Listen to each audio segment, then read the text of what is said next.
And obviously it's a good way to keep them away from young Canelo. Where do you think Ashley Alvarez should go next at the 154-pound weight class?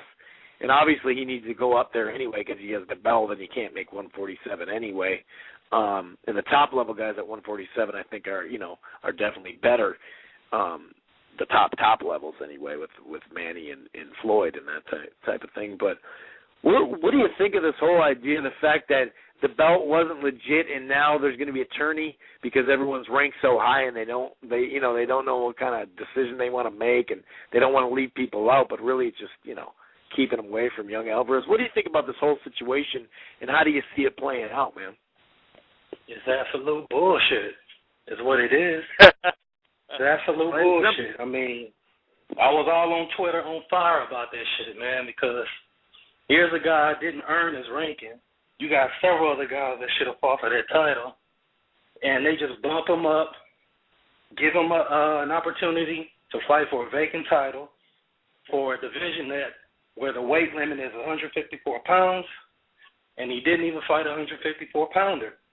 I mean, you fought a welterweight, made him come up in weight, at a catch weight, which he couldn't even make himself, which was very unprofessional, but it wasn't reported as such. They just barely mentioned it, brush it to the side like it's not important.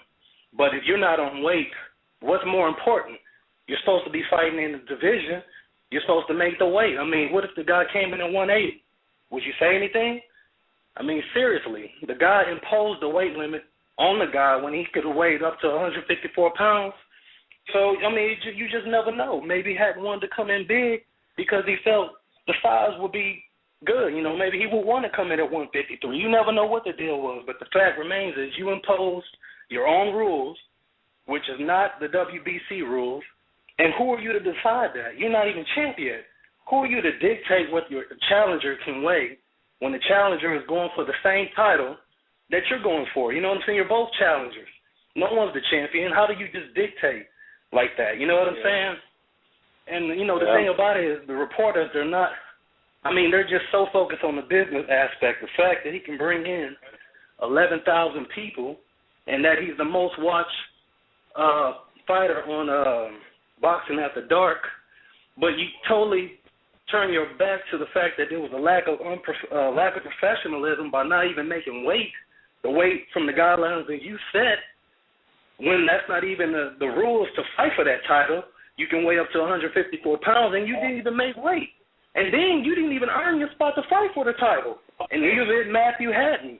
And now they're going to do whatever they can to protect him. That means anything goes. If he loses the fight and the other guy legitimately won, they're going to rob him because of this star power. They're just setting the stage for it. And the writers are allowing it to happen right before our eyes because they're saying nothing. They're covering the sport more so as a business than it is as a sport. You know what I'm saying? I can care less if he makes money. I can care less if Golden Boy makes money. I want to know who's getting their ass whooped. I'm a fight fan, not a Golden Boy fan, and I'm definitely not a writing fan. You know what I'm saying? Cover it as a sport that we love.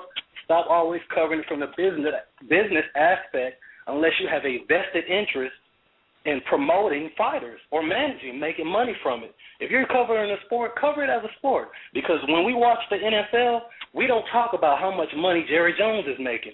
We talk about the Cowboys, or we talk about the Vikings and what they do on the field. We don't talk about the business of the sport. We talk about what they do, what they can do, and who's coming into the league next. You know what I'm saying? You only want to know about who's winning and who's losing. All that other stuff, I think, is irrelevant. And if it's relevant, it don't have more relevance than the actual fight and the guidelines these guys go through to get in the ring and fight. They totally overlooked it. Now they're trying to make the top 10 or the top 5 guys at that weight fight in a round robin to see who he's going to defend against. Isn't that some crap? When those guys should have been the ones fighting for the title? Vanes Martirosyan? I mean, you can just completely jump over him, jump over Angulo, and all those other guys that were waiting, busting their ass, fighting guys, beating guys, earning their rankings so they can get that shot. And here comes Saul Alvarez, ain't fought a damn soul. Well, he fought some good fighters. I'm not going to take that away from him. But he didn't earn that shot. Yeah, for being 20, it's not so much about him. It's about, like you said, these other guys that have been around longer than him. And it's about it's about being champion, too. You don't fake your way to being champion. You know what I'm saying? You earn it. Like Bernard Hopkins, there was a time when all he had was a ranking. You know what I'm saying? He had to fight inch, tooth, and nail to crawl up that 160-pound ranking to finally get that title shot. That first one he lost, but he kept trying. And look what he became, legendary. And now that they're trying to orchestrate history, manufacture champions by promoting meaningless fights, and giving this guy a legacy and not letting him earn it, that pisses me off. That pisses me off. Carcino's totally on point. I've been on fire about this the whole week, and it's only Wednesday. I've been tweeting my butt off about it. You know what I'm saying? I was even tweeting Steve Kim about it. We didn't get into it, but we were conversing about it. But I'm right. I know I'm right. If you go back and read all that, I'm right. You know what I'm saying? Because you cannot lose sight of the integrity of the sport. Who cares about the business if you're not a promoter? I want to know about the guys who are in the square ring getting it on. All I want to know about is what they do and what they think and how they feel and how they train.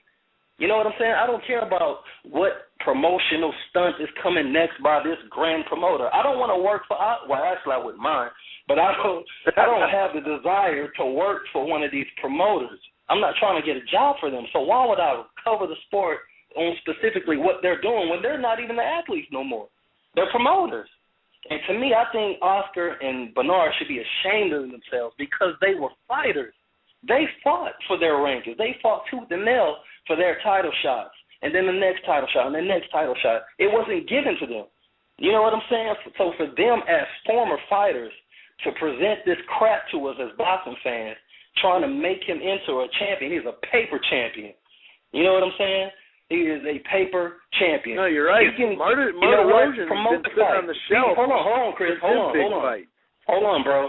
They can promote. They put great fights on. I'm not going to take that away from them. But you cannot take a dump. You cannot take a shit on my plate and put it in front of me at the dinner table and tell me that shit is souffle. You know what I'm saying? I'm not stupid. I'm not stupid. You know what I'm saying? Cover the sport, man. That's all I got to say about that.